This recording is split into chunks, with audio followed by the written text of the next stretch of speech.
Good afternoon, everyone. We're joined by head women's soccer coach Nikki Izzo-Brown this afternoon. Coach, if you just want to start us off with a quick opening statement about this week's final home matches of the regular season, and we will open it up to questions.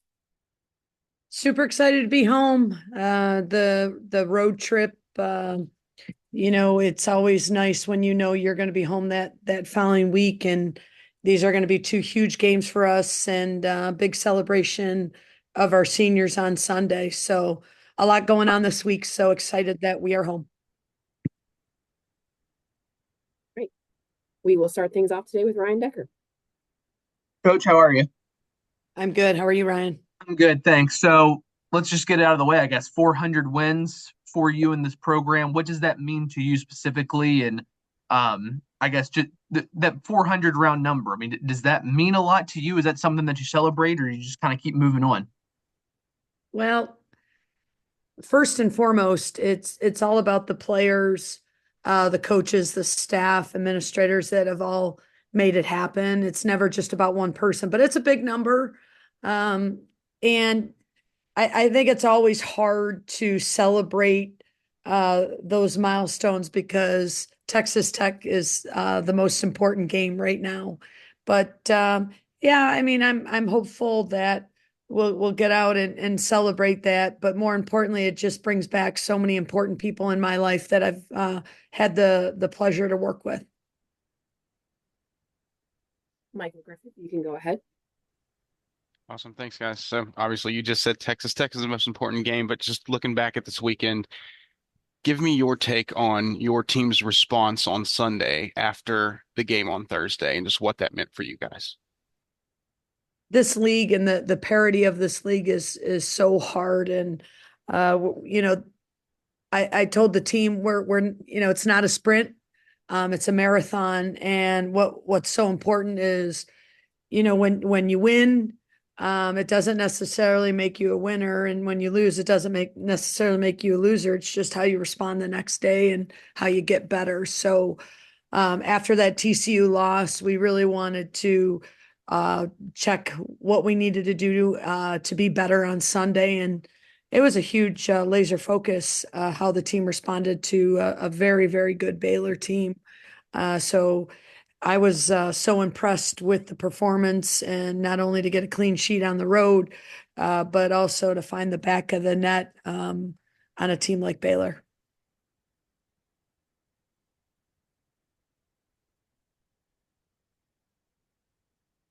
Kevin Kinder, you can go ahead.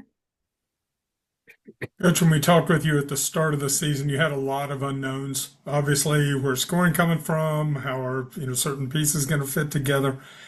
Anything that you've learned over the course of the season that either one surprised you or two, I wasn't expecting that to happen. Yeah, it's interesting because and I'll just kind of share a little bit when we're doing scout or looking at a Texas Tech, I could easily say, hey, this is what we got to do to get a result. But what's more important is how this team will respond to get the result and what they're thinking. And for me, they've been so focused and all in, and they just want to get back to a championship season and get back to where the program was, and also why they committed to West Virginia. So for me, they really want to win, and they not that that's surprising, but it is surprising. You have choices, and they're making choices to be successful. So I'm pleasantly surprised on that consistency of that. And then just tendencies. Every player is going to bring us different tendencies, and I'm just Kevin, we're seeing different things or different areas that maybe we have to play to, or make sure that we are better on a daily basis. So probably some tendencies too. So, in looking at that long-term thing, now that you're down close, much closer to the end of the season, is it maybe a little bit of a relief you don't have to look at those things quite so much? You can say, hey, this is what we've got to do. These are the ladies that have to play in this game. Yeah. I mean, we're 10 wins in, and that has shown us a lot. We're, these next 3 games are the most important games, right? Because you got to protect the 10. But it's definitely different than if you're sitting at 5. So with 5 wins, yeah. So knowing what has worked is really important. Not only for us as a staff, myself, my staff, but for the players to have that type of confidence against a very good conference, with teams that are doing some really good things this year. Nick Farrell, you can go up next. Okay, so hit me with your scout on Texas Tech. What do they do well, and why are they having such a good season this year? And then I have a follow-up after that. Yeah, I mean they are so tenacious. I don't know as much as I would like to share, to be honest with you, just because of the turnaround of Sunday to now. But they have goal scorers. They defend very well. They defend hard. Obviously, their coaches very organized. So we know that we're going to be playing a team that has a grit about them. We know that they can score goals, and then obviously we know they're very, very stingy giving up goals. So it's going to be definitely a fight on Thursday night. And then you mentioned the players saying they want to be a championship winning team and the goals that they set. Is that part of your message to them this week? Will it be, as you guys get into practice, that yeah, even though you dropped one on the road, you're still right there in it in terms of the title race? Yeah, it's definite.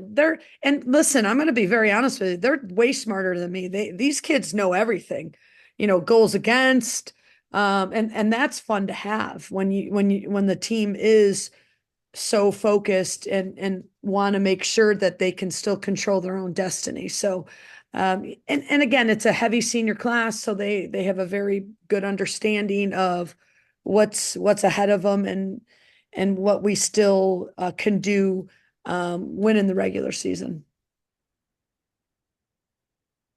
Our next question will come from Ryan Decker. So, Coach, I guess kind of on that same train of thought there, is this about the time of year you generally start looking at the conference standings as a staff and as a program and try looking ahead, not too much, but a little bit to the Big 12 championship tournament, or do you not look forward to that at all? No, not yet. I mean, we want to go game to game. I mean, obviously, you're going to start looking at points, and my staff has been doing it. I probably take a little bit of a backseat to it all, but the points will start becoming important of what we have to do in these next 3 games. I think that's what you're asking me. But right now, my focus is making sure that we're organized. We have a really good understanding of what Tech's going to do, and then I'll look at that points and make sure that, because you want to fall somewhere in that, top end, so you get to buy the first round. Michael Griffith, you can go ahead. Thanks. Another broader question here. So your goal scoring has been nice and spread out, and I know you're probably loving that, but the assist totals have also been really spread out for your team. You guys have 6 players with 3 so far or more. How much do you like seeing that? And can you attribute that to anything specifically? And just how much has that, really helped you guys in general? Well, in the beginning of the season, one of the things we talked a lot about was we needed a midfield that can score and, and threaten in that, in those areas. And I think that AJ and Lily have really stepped up and responded to that piece. So that was really important for them. And then, like you talked about, the parity of everybody else that is, finding big goals and big moments. So it's really important that we have that. So we're not as easy to scout because we have players that can step up. Olivia Schertz, for example, was able to find the back of the net and set the tone at Baylor. And, she's somebody that we needed to do that at that very moment. So I think that will put us at a little bit harder maybe to scout, that we can kind of score at all ends, but also make sure that we're getting clean sheets. All right. Any other questions for Coach? Okay. We will finish up there today. Thanks so much, everyone. Thank you.